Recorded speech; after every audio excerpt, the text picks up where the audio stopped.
Bonsoir Pascal. Bonsoir Estelle, bonsoir Madame Caillol. Oui, bienvenue. Voilà, vous êtes donc spécialiste de la Chine, vous avez vécu, vous êtes la fondatrice de ce prix Yishuba, Yishu 8, et vous êtes aussi l'auteur de L'amour est un thé qui infuse lentement, qui est un très joli titre, très poétique. Oui, merci. Le livre est ici. Alors, 10 ans, Yishuba, votre fondation, 10 ans de résidence d'artistes, des Chinois qui viennent en France et des artistes français qui vont à Pékin pour s'inspirer, et une exposition au musée Guimet qui s'appelle Bon baiser de Pékin. Alors, que raconte cette exposition ?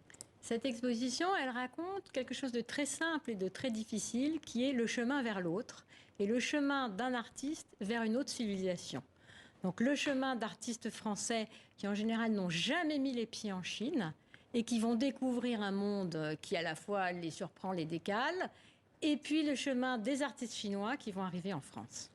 Alors, Estelle, vous l'avez visité, comme moi d'ailleurs, et il y a Oui, il y a ces petites cartes postales. Alors c'est vrai qu'il y a l'exposition en elle-même, mais il y a aussi à l'intérieur du musée Guimet, qui est un fabuleux musée, il faut le dire, il y a des petites cartes postales de ces artistes contemporains. En fait, c'est une sorte de dialogue avec les artistes d'il y a très longtemps. C'est ce que vous vouliez créer ? Intervenir et faire intervenir des jeunes artistes au musée Guimet, c'est quand même un sacré défi. Avec des œuvres monumentales, millénaires. Et Yishuba a réussi à créer en 10 ans une famille d'artistes. Et qui dit famille, qui dit voyage, dit plaisir de correspondre, et donc dit carte postale.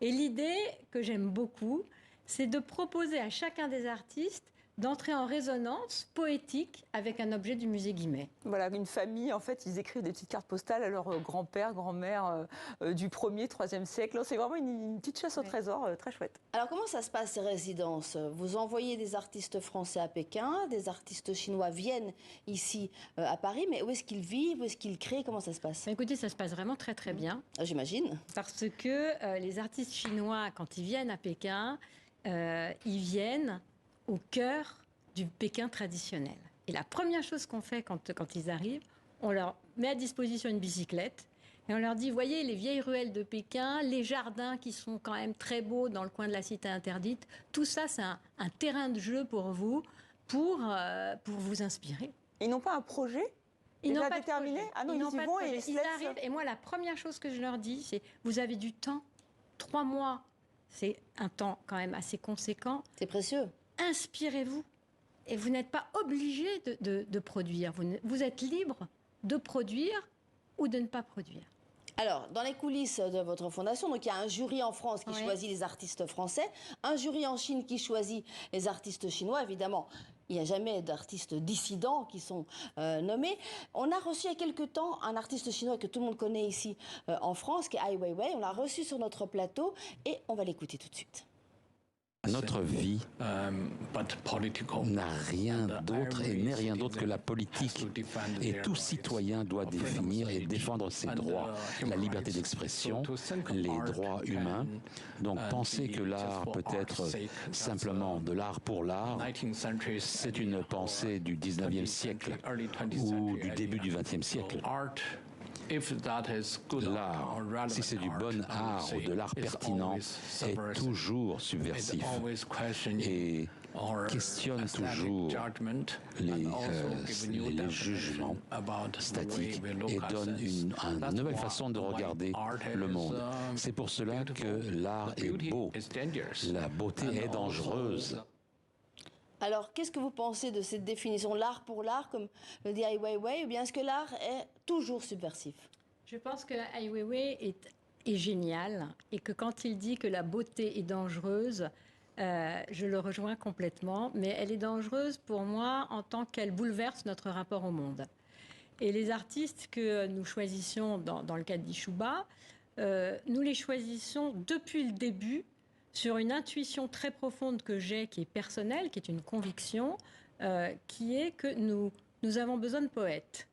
Et l'art poétique plus que l'art politique. Et cet art poétique, finalement, mais qui nous permet aussi de nous poser des questions sur où est la beauté, où est le sens, qui nous permet de nous poser des questions aussi philosophiques, eh bien, c'est cet art poétique dont nous rendons compte, je crois, au musée Guimet à travers la vidéo, la photo, la sculpture. Mais ce sont des jeunes, et c'est ça qui est très beau aussi, ce sont des jeunes qui nous disent à travers leur langage, il y a de la beauté dans la vie. Alors, dans un contexte chinois un peu particulier, quand même, on vient parler du 20e congrès du Parti communiste, un Xi Jinping qui est de plus en plus autoritaire, une Chine qui est de plus en plus fermée. Est-ce que ça a compliqué votre projet, votre partenariat Bien sûr que oui, sino-français? ça a compliqué. Moi, je passe ma vie, mon temps, ma mission, c'est de construire des passerelles, des ponts sur lesquels on se rencontre.